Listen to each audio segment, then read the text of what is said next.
है राम मंदिर के इफ्तिताह के बाद ये तो तय हो गया है कि अब 2024 का इलेक्शन राम मंदिर के नाम पर ही होने वाला है। सियासी और सियासत मंदिर और मस्जिद के इर्द गिर्द ही घूमने वाली है, यानी पूरा इलेक्शन मजहबी रंग में रंग जाने वाला है। यही वजह है ममता बनर्जी के बयान से सियासी गलियारों में कोहराम भी मचा हुआ है और कोहराम मचना भी लाजमी था। यानी एक तरफ राम राम के जयकारे लग रहे थे, वहीं खुदा और अल्लाह की आवाज गूंजने लगी थी। दरअसल मगरबी बंगाल की वज़ीर आला ममता बनर्जी ने अवामी जलसे से खिताब करते हुए कहा कि अगर तुम लोगों ने बीजेपी का साथ दिया तो खुदा माफ नहीं करेगा। उधर लीडर अमित वालिया ने ममता के बयान को शेयर करते हुए पलटवार किया। ममता ने हिंदू भावनाओं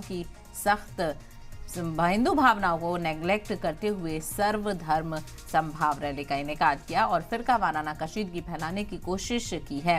वाज़ेह हो कि ममता बनर्जी ने सद्भाव रैली के दौरान ये बयान दिया था। उन्होंने साथ ही कहा था कि हम लड़ाई करेंगे, डरेंगे नहीं, जो डरते हैं वो काफिर हैं।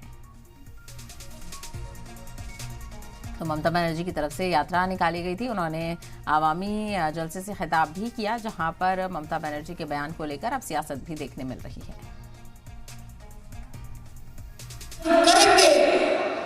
हम लड़ेंगे नहीं।